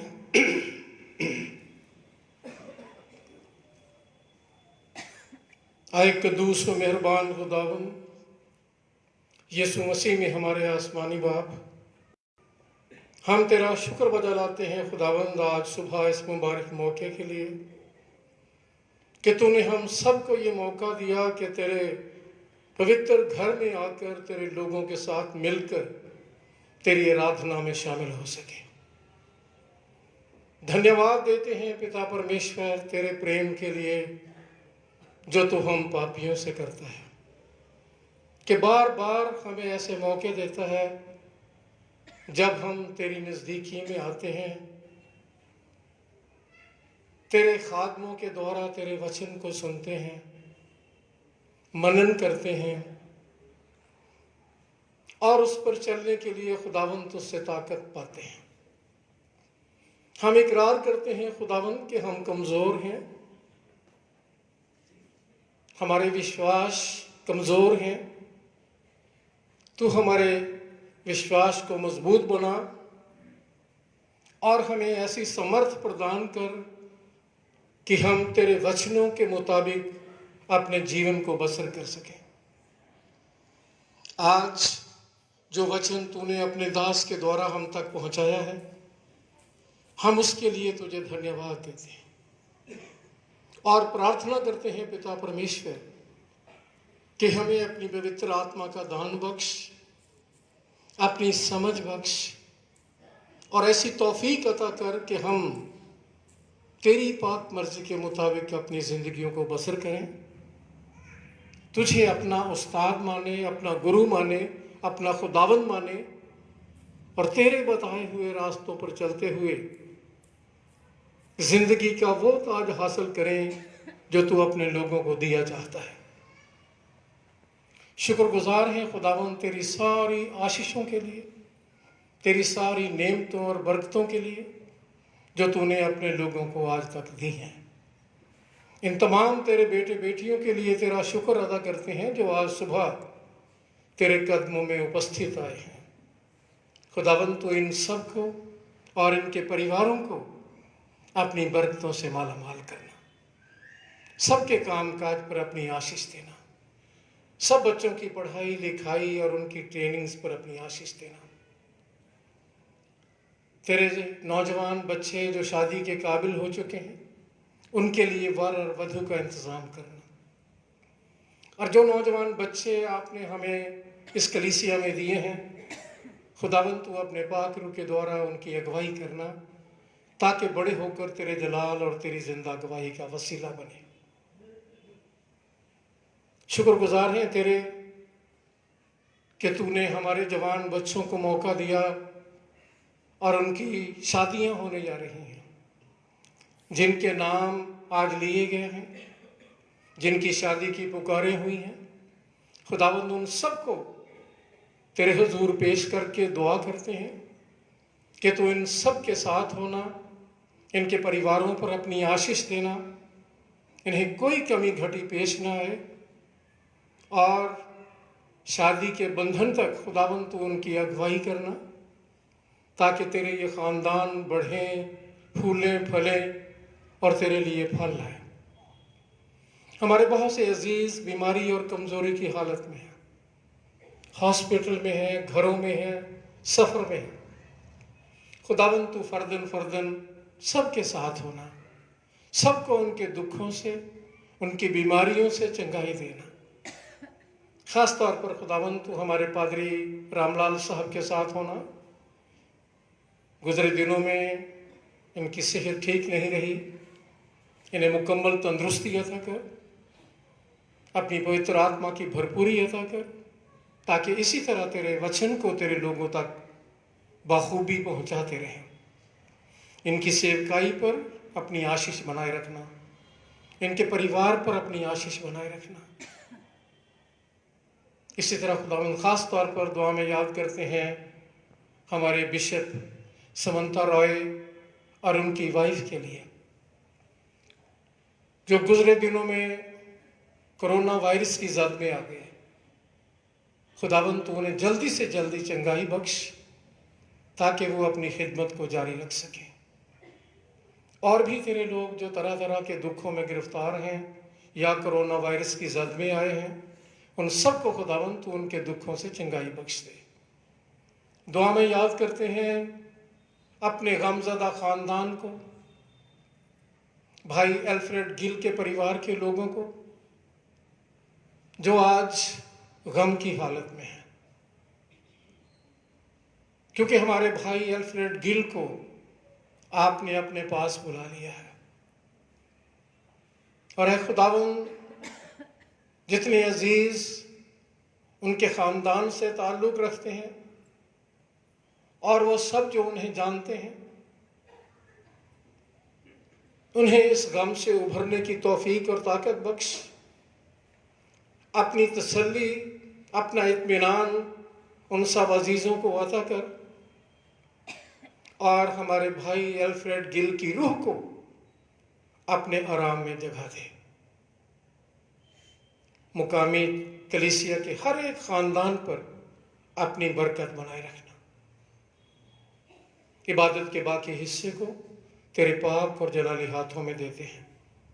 हमारी इस दुआ को अपने प्यारे बेटे, हमारे उद्धारकर्ता प्रभु यीशु मसीह के नाम में सुन और कबूल कर ले।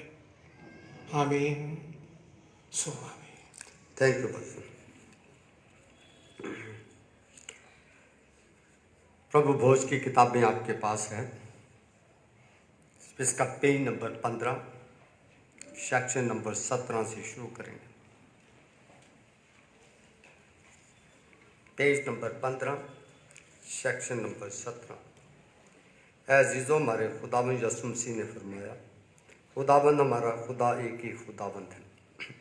तो खुदावंद अपने खुदा से अपने सारे दिल और अपनी सारी जान और अपनी सारी अक्ल और अपनी सारी ताकत से मोहब्बत रख।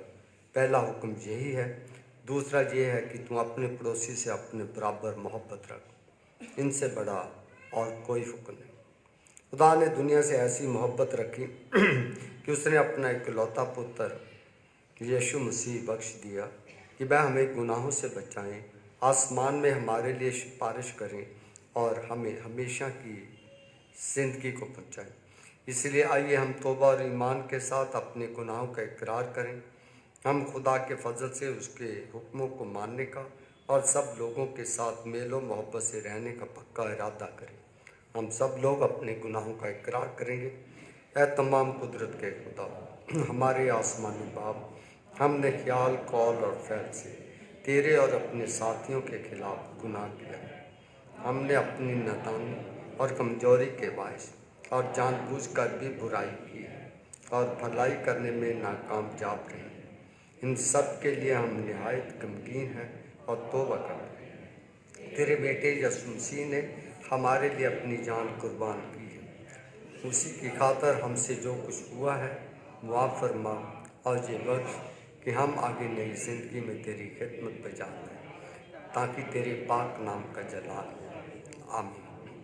तमाम कुदरत का खुदा उन सबको माफ़ करता है जो अपने साथियों को माफ़ करते हैं और सच्चे दिल से तौबा करते हैं। वह तुम पे रहम करे, तुम्हारे सब गुनाहों को बख्शे और उनसे तुमको रिहाई दे। हर तरह की नेकी में तुमको मुस्तक़िम में मजबूत करें और तुम्हें हमेशा की ज़िंदगी में कायम रखें। हमारे खुदावंद यीशु मसीह के वसीले से आमीन। खुदा का शुक्र हो। हम मिलकर मसीह का बदन है। हम सब ने एक ही रूह के वसीले से एक बदन होने के लिए बपतिस्मा लिया, पर हम उन बातों के तालब रहें जिनसे मेल मिलाप और बाहमी तरक्की हो। खुदावंद का इत्मीनान हमेशा हमारे साथ हो। आमीन। आइए हम मिलकर क्वायर के साथ एक गीत गाएंगे। गीत के दौरान हदिया उठाया जाएगा।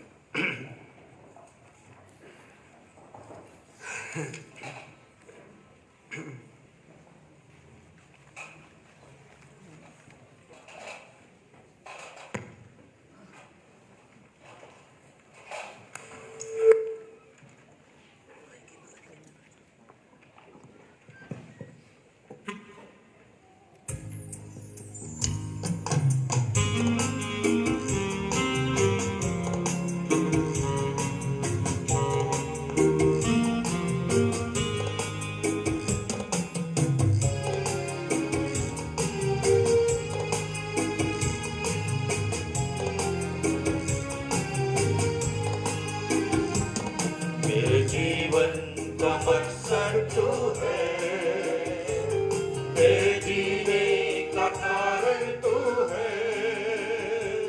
मेरे जीवन का मकसद तू है, मेरे जीने का कारण तू है।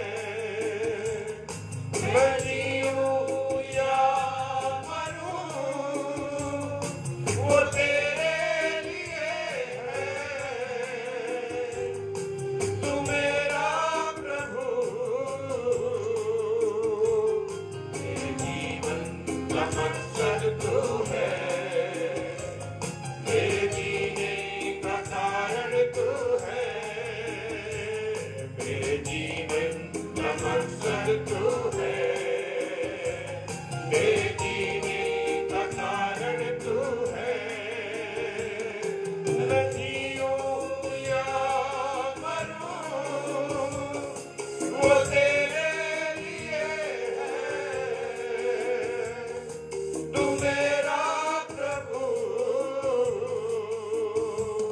मेरे जीवन का मकसद तू है, मेरे जीने का कारण तू है। मेरे जीवन का मकसद तू है, मेरे जीने का कारण तू है।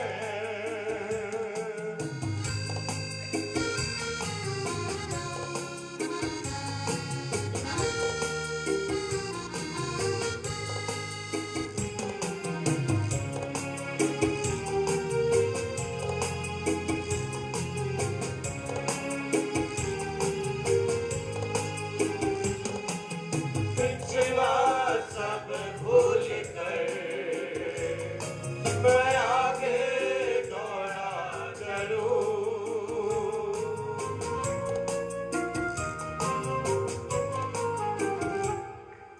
पिछला सब भूल कर मैं आगे दौड़ा चलूं। जो मेरे लिए घर था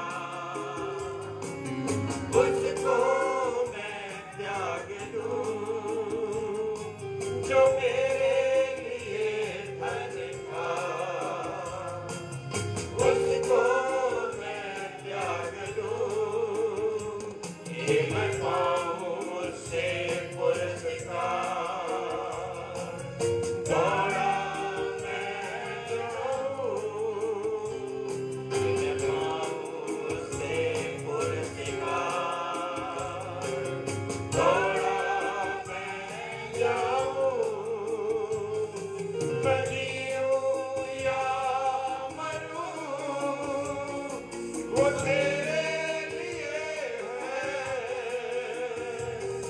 तू मेरा प्रभु, मेरे जीवन का मकसद तू है,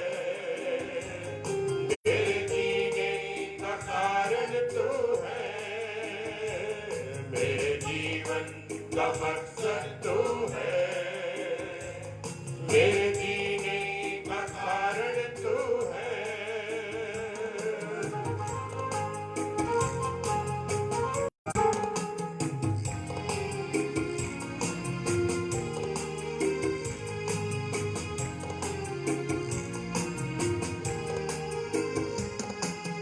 मुझ पर हुई है कृपा, बेकार ना जाने दो।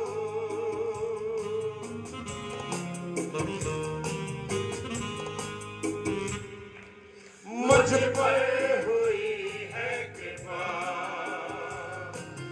बेकार ना जाने दो। जिसने मुझे है चुना, उसकी और मैं बढ़ूं।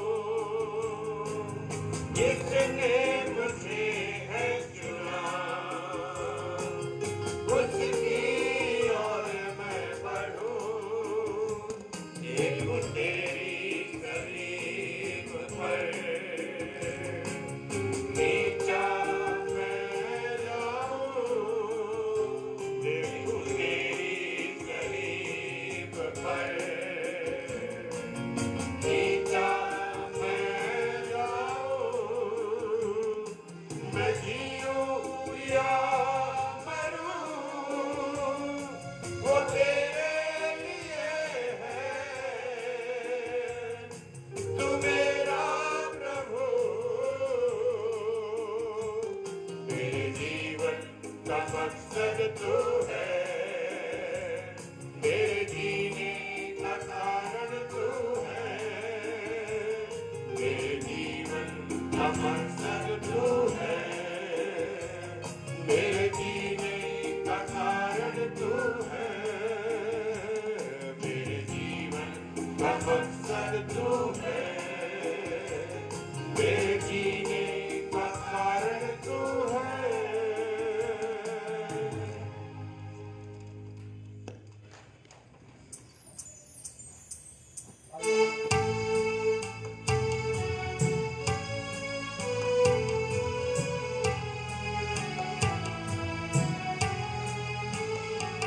कुर्बानी तेरी सारी करे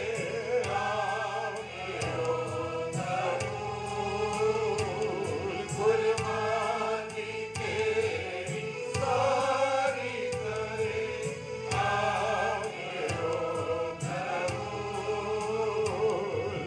नजरा तेरिया रोमियो याद करेगा। नजरा तेरिया रोमियो याद करेगा। बख्शेगा तेनू सब जो तेरे दिल दी है मुराद। बख्शेगा तेनू सब जो तेरे दिल दी है मुराद। पूरा करेगा वो तेरा मतलब जरा जरा। पूरा करेगा वो तेरा मतलब जरा जरा। मुझे बैठ और उसके साथ अपने आप को खुदा की खिदमत के लिए पेश करें और मिलकर दुआ मांगें। ऐ तमाम कुदरत के खुदा, दुनिया के खालिक, सब चीज़ें तेरी तरफ से मिलती हैं और तेरी ही चीज़ों में से हमने तुझे दिया।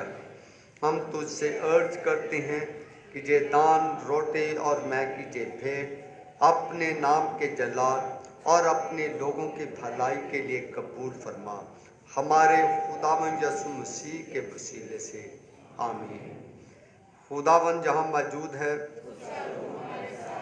अपने दिल आलमे वाला पर लगाओ। हम खुदावंद अपने खुदा का शुक्र करें।